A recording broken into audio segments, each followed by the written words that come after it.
Welcome, ladies and gentlemen, to Truth on the Tracks. I'm Brandon Turbeville.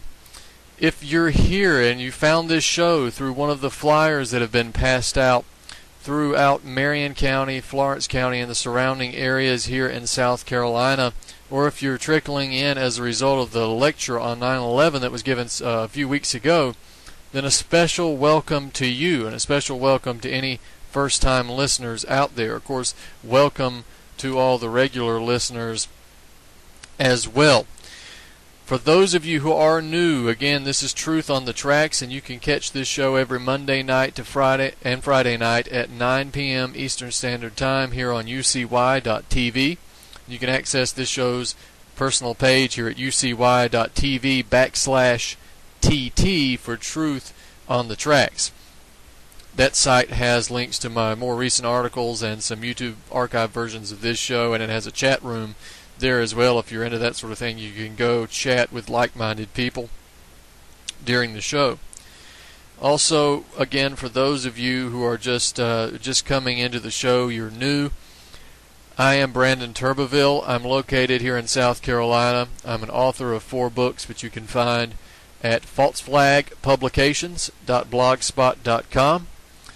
And all those books are listed there with the pictures of the covers and the buy now buttons if you're interested in them. You can also buy them at thebookpatch.com, and I'm hopefully going to have a 5th book out in the very near future. These things have been pushed back in regards to current events and some other issues that were beyond my control.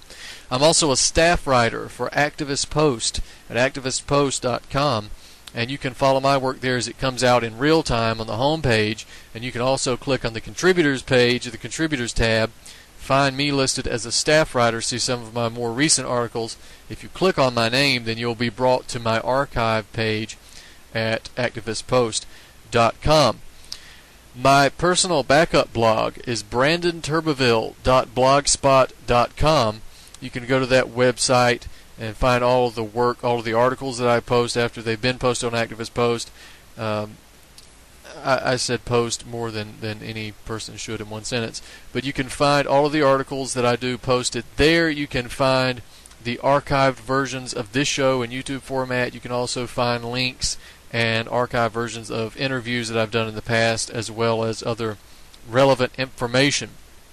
And what I try to do with this show is oftentimes I try to go into some of the news that I've been paying attention to, but I also try to keep up with the activism and activists and the issues located here in South Carolina and across the world, to be honest, from a local perspective all to an international perspective. But I also try to give special attention to some of the things that are going on around here in South Carolina. But again, don't think that anything that we talk about here on this show is simply relegated to just South Carolina. Now, we do have some brief mention of some election issues here in the state of South Carolina. I mentioned last week about the mayoral elections in Marion, South Carolina, small town here, South Carolina, between the incumbent mayor and the challenger. The incumbent mayor, of course, is Rodney Berry. The challenger is Bobby Davis. Now, I mentioned last week that the choices we have in this election, they're unfortunately not what they should be. Rodney Berry has been a supporter of the I-73 project, which I mentioned last week. If you didn't have a chance to check that broadcast out, then check it out when it comes out on the archive. In fact, I think the archives might be up automatically now on ucy.tv/TT if you go to that page. Rodney Berry supports I-73. I'm not sure of the challenger's opinion on I-73, but either way, we don't have great options. In that regard, we also have some other elections coming up here in South Carolina that might be of some interest to the listeners, and that is the U.S. House of Representatives election race in District 1 here in South Carolina, and that is currently we're going to have at least three candidates in the general election. One of them is Eugene Platt of the Green Party, Elizabeth Colbert Bush of the Democratic Party, and the winner of the Republican runoff that's taking place right now. And that's either going to be Curtis Bostic or Mark Sanford. And Mark Sanford, of course, was the former governor of South Carolina who had attended Bilderberg. And there's a YouTube video, if you want to search briefly. He was confronted by a group, Carolina for 9/11 Truth, who asked him about his attendance in Bilderberg. And he basically blew it off and said, yeah, this was just a bunch of old boring speeches by boring people. And it referred to David Rockefeller as old news. So that led many to wonder whether or not his fall from grace, when his Argentinian affair was brought out in the news, that he was essentially brought down as governor, because at first it seemed like he was going to be a serious presidential candidate. But after his attendance at Bilderberg, he was brought down. And some people speculated it might have been because of his comments. Well, I don't know about the comments. I don't think the comments are such an issue with these people. This is just public relations. But what I do think, perhaps he did refuse to go along with at least some of the platforms of Bilderberg. Remember, it was Mark Sanford that did refuse the Real ID situation, the Real ID program, when it came out many years ago, and it was Mark Sanford that took a stand. One of the only, if not the only, governors who took a stand against that program. So that is my speculation, personally, is that maybe he was brought down because he wouldn't go along with all of the Bilderberg policies. Now, that's not to say Mark Sanford is the greatest candidate. This is not an endorsement of Mark Sanford. Mark Sanford is an Austrian school economist. Mark Sanford is pro-austerity. So let's not forget that. There's some other strange issues that surround Mark Sanford. But that's coming up on April the 2nd, so it's right around the corner. Let me point out, too, that Curtis Bostic, who is the opponent of Mark Sanford in this House District 1 election runoff, Curtis Bostic is not only an Austrian school economist, not only is he an austerity ghoul, Curtis Bostic has on his own campaign website that he's pro-Israel. He's very pro-Israel. So let's not lose sight. Let's not go out and endorse Curtis Bostic either. So no, thank you, Curtis Bostic. At this point, it's almost like, why am I even reporting the election issues here? Because I'm certainly not going to endorse any of these individuals that I've mentioned. Again, we have the Democratic Party candidate Elizabeth Colbert Bush, which is just more of the same from the Democratic Party. This no fresh ideas, just the general fluff. Nothing to really pay attention to there. And then Eugene Platt of the Green Party. The Green Party does have some positive aspects to them, but they do border along the lines of eco-fascism at times. So we have to be careful about that. Again, the Republican runoff will be on April 2nd, and the special election for House District 1 will be on May 7th. That's between all of the candidates. And my prediction is, regardless of who wins the Republican primary, whether it's Bostic or Sanford, it will be a Republican that takes that seat. The Greens don't have a chance. Democratic Party does not. Their candidate does not have the appeal that one would need in order to carry that area, which is Beaufort, Charleston, Berkeley, Colleton, Dorchester counties, and those areas down there. And the Green Party, what minuscule votes they get will probably take away from the Democrats. So whoever wins the Republican primary will probably be the House representative for District 1.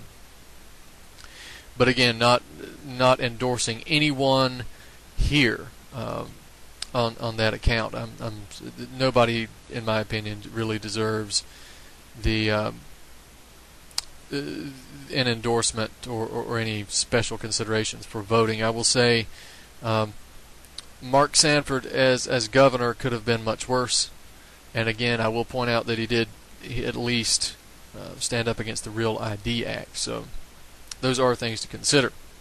Now, a bit of good news on the lines of this broadcast, and I want to congratulate the listeners here of this show and the readers of my articles.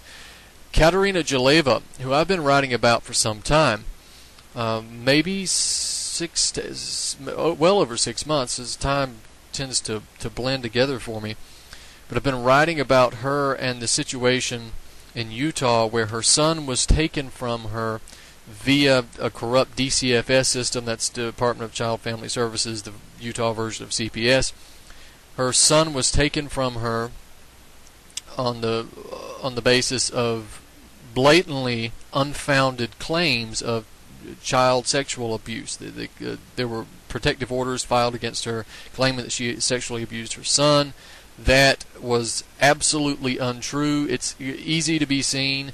The special sex abuse investigators, the police, the clinical psychologists, all of them examined the child, interviewed the child, and determined that there were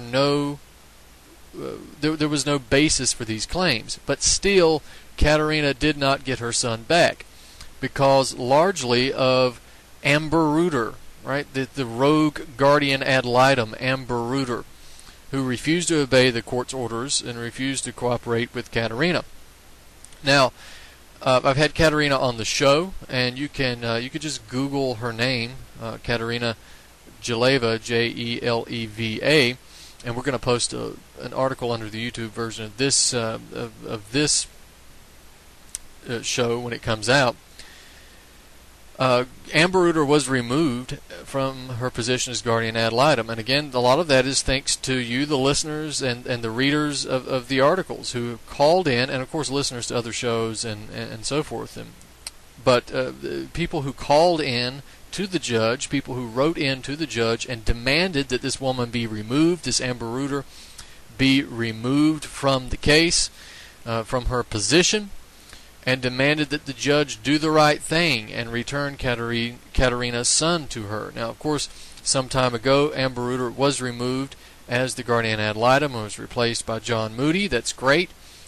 But recently, I am proud to announce that on March 19th, Judge Mary Noonan ruled that Katerina will indeed be reunited with her son within 90 days. Now, I'll explain that in a second, but it's important because the judge categorically ruled against Brett Byer, the ex-husband of Katerina, and denied their claims and their motions, and even remarked on the fact that Byer had filed some unfounded claims against Katerina.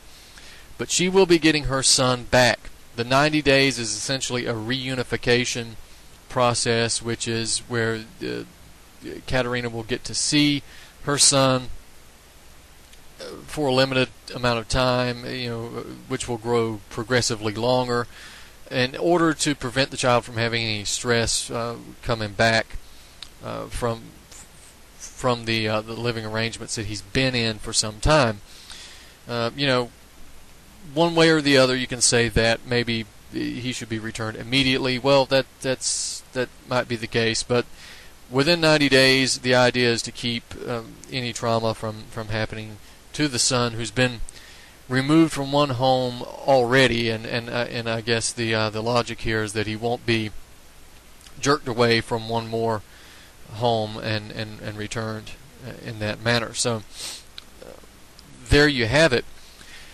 But I want to personally thank, again, all of the readers of my articles who wrote and called the judge and demanded that she do the right thing. And I want to personally thank the listeners of my show for doing the same, for writing in to the judge, writing in to the our guardian ad litem office, and calling these offices and demanding that they do the right thing. I know you've done it because I've seen some of you talk about it in the chat room, and I'm watching you guys in there from time to time. I drop in to see what's being said, and I greatly appreciate it. And Katerina wants you all to know that she appreciates it as well. So thank you for taking action. And this is an example of what happens when you do take action. Things happen. But we're going to put this article up. It's entitled Katerina Geleva and Son to be Reunited After Court Victory. And it says, after nearly a year-and-a-half long battle with DCFS, the Utah Family Court System, rogue guardian ad litem Amber Reuter, and an ex-husband's legal team determined to pull every underhanded trick in the book, it appears that Katerina Geleva's ordeal is finally coming to an end. Judge Mary Noonan ruled on March 19, 2013, that Katerina will indeed be reunited with her son within a period of 90 days. For those who may be unaware of the situation surrounding Katerina's separation with her son, please see the following articles for a detailed chronology, after which you can find additional details about this victory. And there's several articles here listed and linked in the article. If you want to go back to Utah woman has son stolen by DCFS agent despite declaration of innocence by Court and Social Services. That's the first one that I put out. Then Katerina Geleva continues legal battle to rescue son from Child Protective Services. Katerina Geleva's 5-year battle to reclaim her son from rogue family court system continues. Katerina Geleva discusses her case with Alan Watt of Cutting Through the Matrix. That's the interview she did with Alan Watt. And Truth on the Tracks with Brandon Turbeville, Katerina Geleva and her ordeal with the family court system. That's the interview she did on this show with me. And then the 2 Action Alert articles right before court. Katerina Geleva's battle to see her son will take place on Monday, and the same title will resume February 12th. Those are the articles you can find there in the article I just mentioned. Katerina Geleva and son to be reunited after court victory. As you can see, this is a battle that has been going on for quite some time. On Tuesday, Judge Noonan denied both Brett Byer, that's Katerina's ex-husband, she denied his motion for termination of parental rights and the motion for change of custody.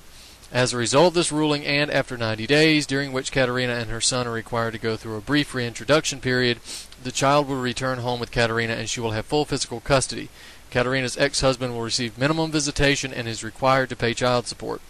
The reintroduction period stipulations were made based on the recommendations of the child's personal therapist in conjunction with the current guardian ad litem John Moody, in order to make the transition easier for the child and to allow him to adjust to his permanent homecoming. The reintroduction is essentially several initially brief visitations that will progressively grow longer in duration until the child is fully returned to Katerina's custody. The judge's orders will soon be put in writing, and after the ruling is filed, Brett Byer has 15 days to appeal to the District Court of Utah if he desires to do so. It is important to note that juvenile court no longer has any jurisdiction in the matter. That's good. These juvenile courts, these family courts, are unconstitutional anyway. They're completely outside of the law.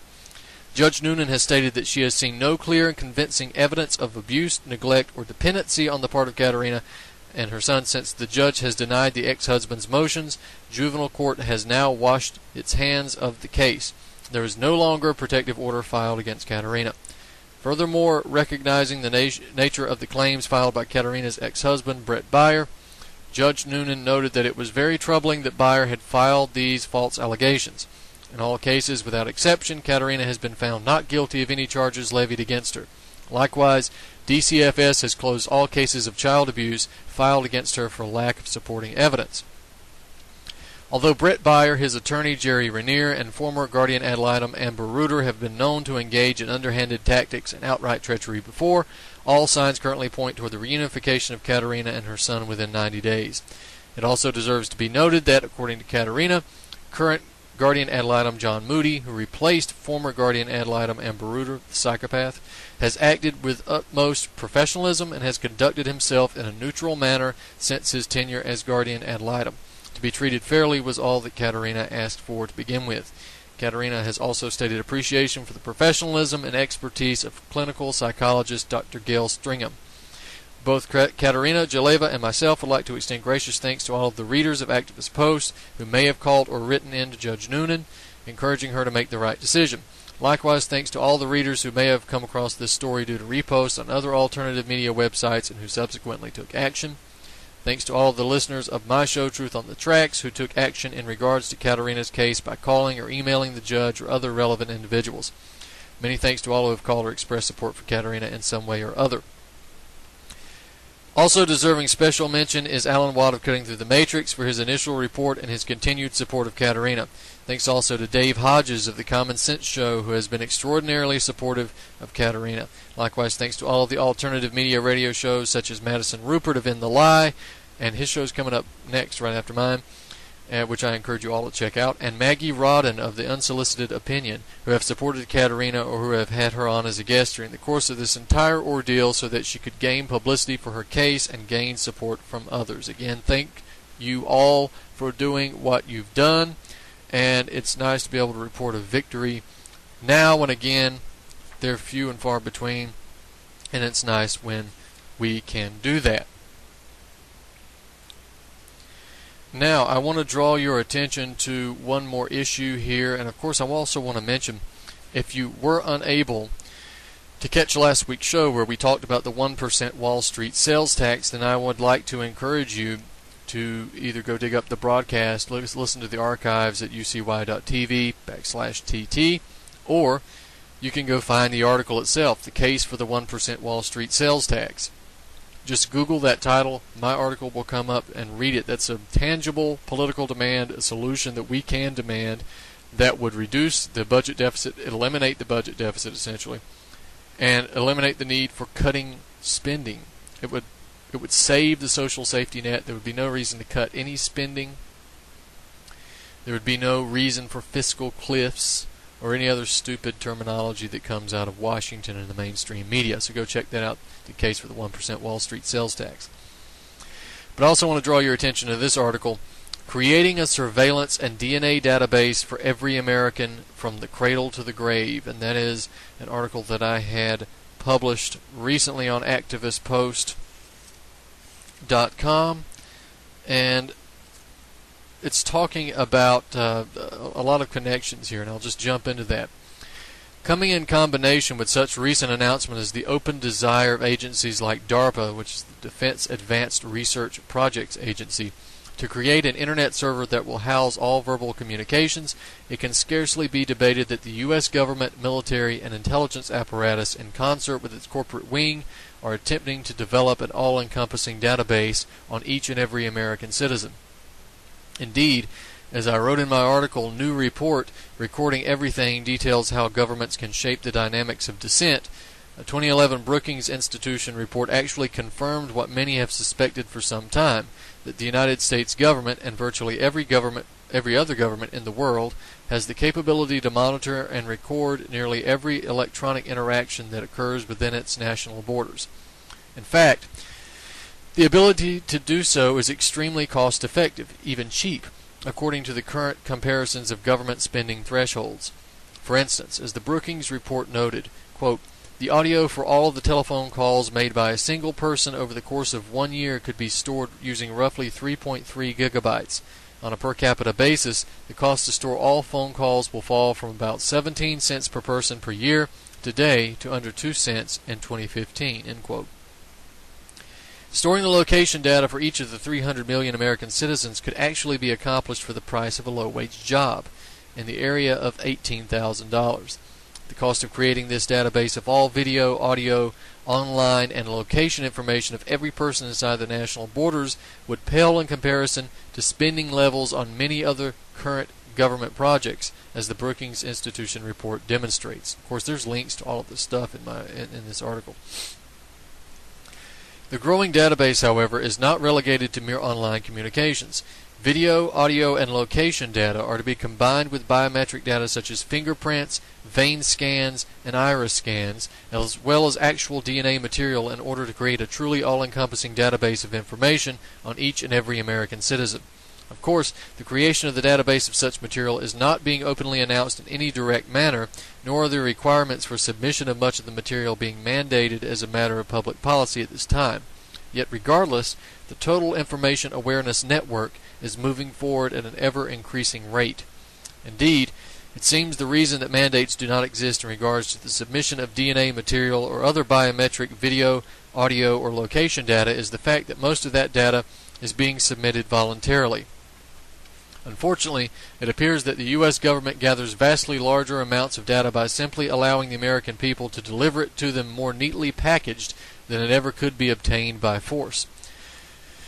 From social networking sites to all other online communications, Americans can be expected to rattle off their personal business, connections, and innermost secrets in the silent presence of multinational corporations that are themselves just one manifestation of the global intelligence and surveillance network. In addition, with various smartphone apps such as the Google Wallet or the increasing move towards a cashless society, biometric data is also becoming shared information on a much more routine basis. Easily concealed from a public whose attention span lasts little longer than 5 minutes and who has been brainwashed to believe that corporations and governments are entirely separate and incapable of sharing information, the source of the data is both volunteered by the vast majority of Americans via various corporate technologies, sold to the consuming masses, data mining operations, cleverly worded collection attempts, and whenever necessary, mandates. The reality, however, is that both corporations and many apparently charitable organizations are connected at the hip with government agencies and the total information awareness intelligence gathering apparatus. With the clear evidence of collaboration between major corporations like Google, Facebook, and the U.S. intelligence community, it should come as no surprise that any and all electronic data processed by these firms goes directly back to agencies such as the NSA, CIA, and other relevant spook organizations. Yet major corporations like Google are eager to take the absorption of DNA information to the next level. I think that bears repeating. With the clear evidence of collaboration between major corporations like Google, Facebook, and the U.S. intelligence community, it should come as no surprise that any and all electronic data processed by these firms goes directly back to agencies such as the NSA, CIA, and other relevant spook organizations. So in other words, while you prattle on about your personal business on Facebook, about how you're feeling, where you're going, when you check in at these local establishments, when you talk about your friend's business, when you talk even about your political views, the ideas, the jokes that you make, the insinuations that you make, all of this goes to build a psychological profile of you in the total information awareness network. It is Facebook is connected to the NSA, the CIA, and other organizations. So is Google. So are most of your major technology corporations, your major software corporations, your major internet service providers, and so forth, are tied directly to the U.S. intelligence community, or should I say the worldwide intelligence community. If you don't believe it, then pull my article up and look for that passage, and you can click on the links, and it'll take you to the articles and the documentation for the claims that I've just made. This is no secret, and it's nothing that's been outright denied from the individuals that own these corporations, the corporations themselves. It's pretty open. It's an open conspiracy, if you like. But Google and some other corporations are going to take this DNA absorption program to the next level, and we'll talk a little bit more about that on the other side. We're going to take a break. We'll see you after these messages. Thank you for listening to UCY.TV. I'm Jim Funky, the host of Boiler Room Radio. Join me every Wednesday night at 10 Eastern here on UCY. The brink. We are on the brink, but of what? No one knows. It depends on the reference frame that you're looking at it from. On the Brink with Jeff Weverson. We have been nuked. Did you know that? Check out Nuked Radio on UCY.TV Tuesdays and Thursdays from 1 to 2 p.m. Eastern Standard Time with Radchik and Jules. Stay safe, everyone.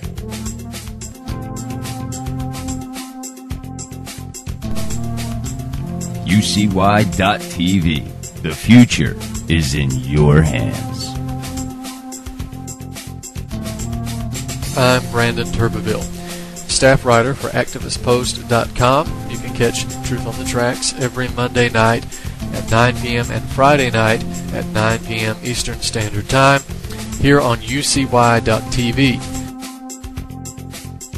I'm Madison Rupert, the host of End the Lie Radio here on UCY.TV every Monday at 7 p.m. Pacific and 10 p.m. Eastern. Tune in every Monday here on UCY.TV. You're listening to UCY.TV. Real news, real people. This is Josh from Anti-Tyranny News Radio here on UCY.TV. You can catch me 6 to 8 p.m. Eastern on Fridays, and catch all the great hosts here on UCY.TV. Catch Before the First Cup with Jules, Monday through Friday, 9 to 10 a.m. Eastern Standard Time at UCY.TV/BTFC.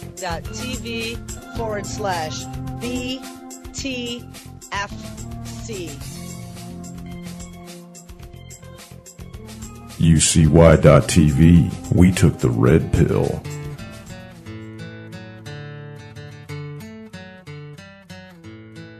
And we're back, ladies and gentlemen. This is Truth on the Tracks. I'm Brandon Turbeville. As I mentioned at the beginning of the show, you can find this show, Truth on the Tracks, every Monday night and Friday night at 9 p.m. Eastern Standard Time here on UCY.TV/TT. Before we went to the break, we were talking about various corporations like Google, like Facebook, being tied to the at the hip with the NSA, the CIA, and other intelligence agencies. So I'm going to continue with that. Before we went to the break, I stated that Google specifically is intending to take the DNA absorption program that they're seemingly engaged in, they're obviously engaged in, to the next level. So we're going to jump right back into this. For instance, in 2008, Google announced that it had invested $4.4 million in 23andMe, a genetic screening company which was actually started by Anne Wojcicki. I think I pronounced that right, the wife of Google co-founder Sergey Brin, along with another business partner. Google also invested heavily in another DNA screening company, Navigenics. As Marjorie Bachman of Bloomberg Businessweek writes, quote, "For a spit of saliva and $2,500, your genetic test results are securely delivered to your computer screen with your genetic likelihood for 18 medical conditions, from Alzheimer's to rheumatoid arthritis to several types of cancer. Navigenics aims to boost disease prevention by providing customers reports on their DNA so that they can share them with their doctors. The company addresses privacy concerns by encrypting customer identities," yeah, sure they do, "and screens only for conditions it deems to have scientifically sound genetic studies." Yeah, which ones? The company also offers genetic counseling. I suppose that's the new type of psychiatric therapy there. But anyway, that's the end of that quote. Interestingly enough, in what might be considered consumer preparation for individual biometrics-based software in everyday life, Google has also recently unveiled the Mobile Personality Test app, where users scan their fingers in order to have their mobile personality type evaluated and read back to them. Although the app actually works by comparing the apps currently installed, the operative and seemingly needless, unless the app is indeed consumer prep at work, in other words, predictive programming, initiation of the technology requires a finger scan for the process to begin. Yet for whatever information rendered to the consumer by virtue of the companies mentioned above, if the acquisition of DNA material is in any way involved, one need not only assume but rest assured that the information taken in by the corporation will be vastly higher and more important than any interesting or entertaining information given out. Think about the returns that you're getting here. You're giving away your most private information for some of the most trite and trivial entertainment. Your mobile personality test app. You have to be a special kind of dimwit to even get entertainment out of that. So in other words, you're giving away your DNA material for nothing. Of course, Google and the aforementioned DNA screening companies are not the only institutions attempting to gain access to DNA material. In fact, one of the most disturbing groups outside government itself that have embarked on a mission to acquire DNA samples is the Grand Lodge of Freemasonry. Known as Masonichip, the program is openly administered by the Grand Lodge and is operated with the support of governments in both the United States and Canada. Indeed, Masonachip has received so much support from the government sector that many have been duped into believing that it is merely a government program being supported by the Masons, even though the reality is actually the opposite. Masonachip promoters set up fairs, advertise the program through local school districts, and enter into partnerships with local law enforcement. In typical form, the mainstream media also promotes the program and the organization, which apparently has possession of its own police dog, Mason. That's very creative, wasn't it? They named their dog Mason. The Freemasons named their police dog Mason. Wow, clever guys. For those who may be in the dark as to what Masonachip is, Amy McPherson of the Huffington Post describes the program in this manner. Quote, "It only begins on the surface as a child identification project in case your loved ones are ever to be horrendously abducted. Parents are familiar with at-home kits to record their kids' vital information for protection against the greatest of all fears to be inflicted on a family. Normally height, weight, hair and eye color are recorded, along with a set of fingerprints and hopefully a current photograph. It's just the good folks at your local Masonic Lodge saw fit to take things a bit further." End quote. With advances in technology, they began to offer digital fingerprints, digital imaging, digital video, dental impressions, and DNA mouth swabs. This data processing is managed by the proprietary software that's designed to be compatible with local and national law enforcement. This is, after all, a campaign created by the police and the Brotherhood, regardless of its private funding. Yet for all the conflation between the Masonic program with government involvement, the truth is that the program is entirely private, meaning it belongs to the Grand Lodge. The Freemasons' own website clearly states that this is the case by writing, quote, "We the Freemasons are the sole sponsor of the Masonic safety identification initiatives as developed in our various Masonic Grand Lodge jurisdictions.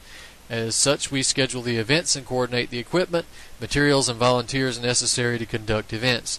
All groups and individuals are welcome to work alongside, but they are not referred as sponsors, but listed and involved as supporters, supporting partners, corporate partners, in collaboration with, or in cooperation with." End quote.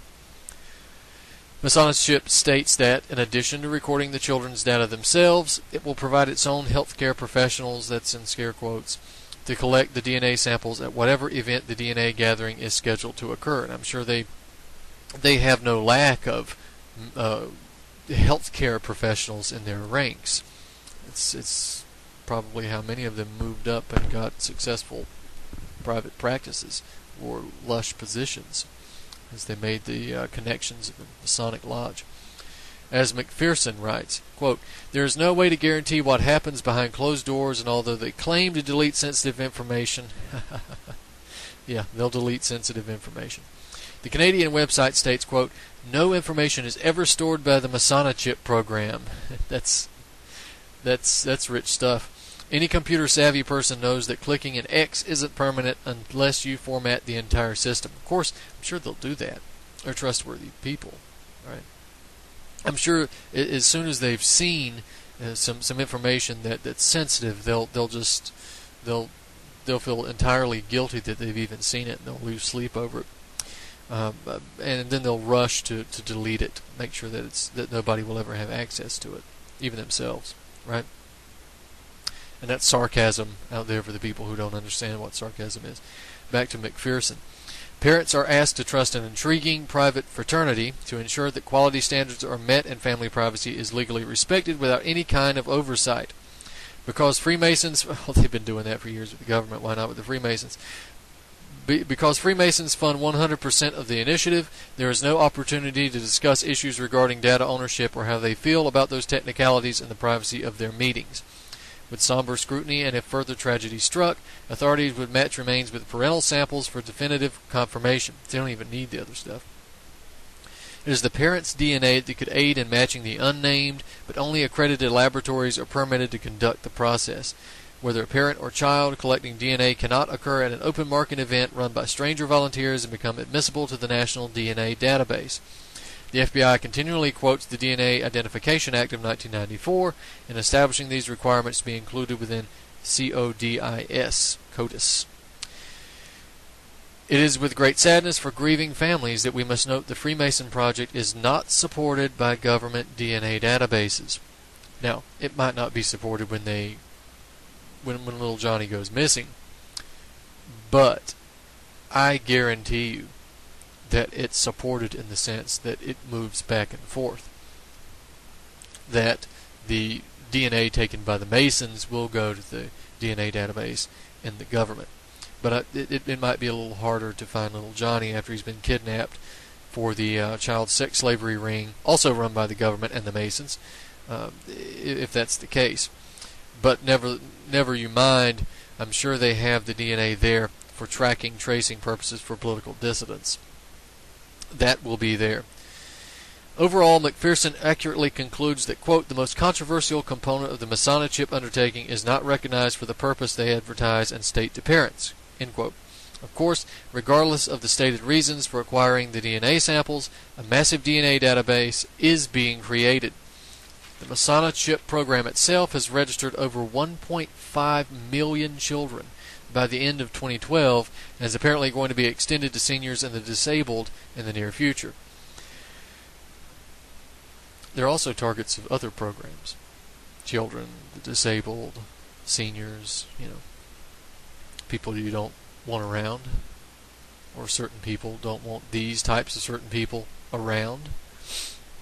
But I'll leave that to you to figure out what those programs are. Maybe we'll talk about them in the future. They've been talked about before. Popularized in other countries. In the conclusion to her article, McPherson asked the question, quote, and why is the face of government through public schools or police through public events being placed on an effort from private organizations to mislead parents, end quote. The answer, of course, is clear, so long as one is not concerned with being labeled a conspiracy theorist. Parents are being misled by the tacit cooperation of the government because there is an agenda afoot, namely the massive absorption of all available information, in this particular instance DNA, for the creation of a total information awareness network. In keeping with the upsweep in genetic information, consider the fact that programs such as Masonic are perhaps more effective at grabbing a few of the stragglers left out of the initial DNA database efforts than acting as the main method of acquisition. For instance, as Council for Responsible Genetics points out in its 43-page report, Newborn Screening in America, Problems and Policies, quote, 98% of the 4.3 million babies born annually in the United States have a small sample of blood taken from their heels, end quote. Council for Responsible Genetics continues by stating, quote, these newborn blood spots, the NBS, are then screened by the state agencies for a variety of inherited conditions and may later be stored in state-operated databases with access permitted to researchers. Let's repeat that. 98% of the 4.3 million babies born annually in the United States have a small sample of blood taken from their heels. These newborn blood spots are then screened by state agencies for a variety of inherited conditions and may later be stored in state-operated databases with access permitted to researchers. It also says, quote, newborn screening is one of the few forms of genetic testing to which almost everyone is exposed, yet parental knowledge of newborn screening is almost non-existent. Indeed, many parents are unaware that their children have even undergone such testing, let alone that their child's DNA have been collected and stored by the state, end quote. Thus, a program which began in the 1960s under the auspices of screening newborns for phenylketonuria, or PKU, in the state of Massachusetts, has now grown to encompass virtually every single newborn in the United States. Aside from the fact that genetic causes for diseases is by no means an exact science, and that there is little evidence that there is any genetic treatment that is actually effective, the idea of testing children for potential health issues is not in and of itself a frightening prospect. What is at issue is that the DNA material of virtually every American newborn is now being collected at birth, placed in a database operated by the government, which parents are even largely unaware, and that material is subsequently provided to researchers. As John Rappaport writes, quote, reliable and trustworthy assurances of citizen privacy from the government have gone the way of the dinosaur and other extinct species. Let's see, DNA samples of nearly every newborn baby in America, surveillance and tracking anyone? We have here the makings of a universal DNA database for crime prevention. What about technocrats obsessed with re-engineering humans? What about other researchers who want to run comparative DNA studies in thousands of different ways for any purpose under the sun, who, for example, are intensely interested in making or inventing genetic distinctions between various socioeconomic sectors of society? This newborn database is irresistible. You can be sure social, medical, and genetic engineers are looking at all this raw data like wild animals look at prey on the plains. End quote. There's no doubt about that. Thus, it is important to note that while many may fear a top-down decree requiring all adult American citizens to turn over their DNA material to the federal or state governments, the fact is that such a decree is only necessary to acquire material from those individuals whose genetic information was not obtained at birth. Soon enough, however, as the population ages, there will be very few members of the population whose information has not been extracted at birth. For those few who have managed to avoid the DNA database, there will always be the requirement to submit DNA upon arrest as the result of such programs as those unveiled in Maryland and at least 21 other states. Although there have been numerous challenges to such laws and programs, with the Supreme Court evaluating a decision by the Maryland Court of Appeals that the individuals arrested have a, quote, weighty and reasonable expectation of privacy against warrantless, suspicionless searches, end quote, and that this expectation is not superseded by the state's, quote, purported interest in assuring proper identification, end quote. And what would only further the abuse of perceived legal authority in the acquirement of DNA from arrestees and codify the practice by virtue of legal precedent, Chief Justice John Roberts has already stayed the Maryland court decision and has actually indicated that there was a fair prospect that the Supreme Court would reverse the decision. It's nice that they already make the decisions before they make the decisions. I'm sure of those decisions have been made a long time ago. And John Roberts is going to play along with that, no doubt. You don't get up there because you're a good guy. Such a ruling, of course, would not be surprising considering the fact that U.S. courts have not only been derelict in their responsibility to protect the rights of the American people, but they have been outright hostile to them, particularly in recent years. Any court that rules it's constitutional to force individuals to buy private products or to strip search nonviolent arrestees with impunity and no probable cause is one that holds very little hope for the survival of privacy, the Constitution, or human rights. The Supreme Court did rule that, by the way. If you don't believe it, you can find my article and click on the links. In the end, in a police state such as the United States, it has become almost inevitable that any individual, whether engaged in criminal activity or not, will have some contact with the agents of the ever-increasing totalitarian system. The DNA upon arrest requirements will then nab up the occasional straggler that managed to escape the initial program at birth. And that's true. I mean, I once read an article from, I think it was Xinhua.net, the Chinese website, the Chinese news and information website, and they were speaking about the United States, and they were talking about geopolitics and the outlook, the way the world's nations would interact with each other in the future in terms of trade and economy. And they mentioned that as the United States gradually moves to a more authoritarian system, that some of the relations in terms of human rights concerns would change as well. And this was not written as a dig to the United States, who touts its human rights record, which is absolutely ridiculous. We have more people in prison than China in terms of per capita prison population and outright numbers. This claim, this statement about the United States moving toward a more authoritarian system was not made as a dig to the United States. It was stated matter-of-factly, and it was accurate, but what was so concerning is that it was so matter-of-fact. It's come to the point, you see, that the only people who are stupid enough to believe that the United States is not moving toward a police state, well, let me rephrase that, the only people who are unable to understand the fact that the United States is a police state are the American people. Because everybody else can see it from the outside. They can come here and they recognize instantly that you have entered a police state. Except maybe the British. It's one of the few countries where in the Western world where there's more of a police state than there is here. But people can recognize it, except for the people who are in it. And that's the brilliant aspect of propaganda and of television and programming. Maybe we'll get into that in the future as well.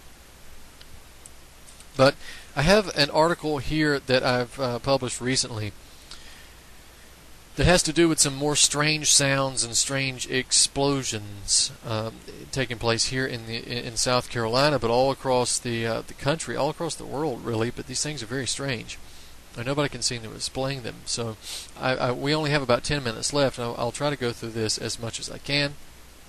But you can find the article up at Activist Post, and we'll try to post it under the YouTube video as well. It's entitled, "Does Uptick in Mysterious Booms Foretell Mega Quake?"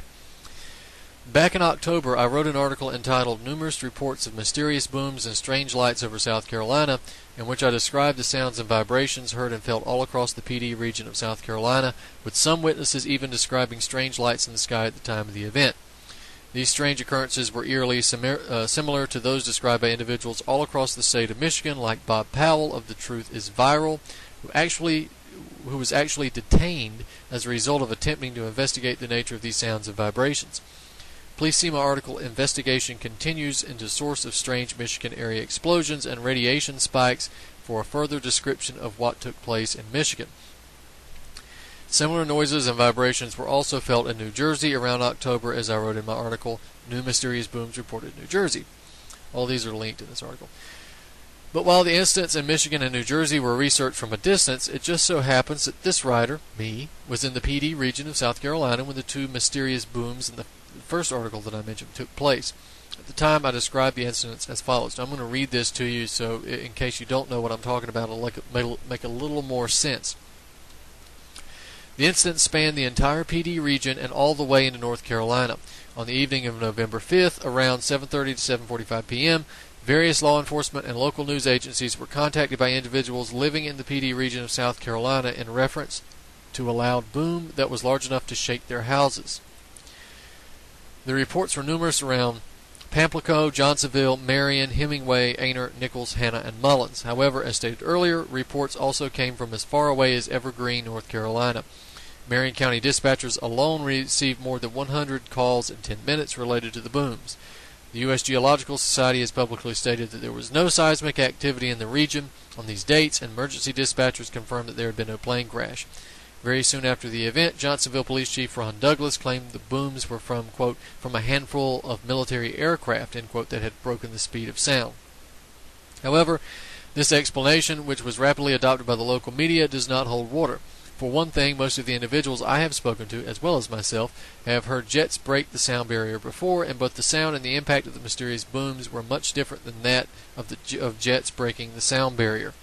Secondly, if jets were the cause of the sound and of the heavy vibrational impact that shook so many houses, the jets themselves would have had to be flying very low.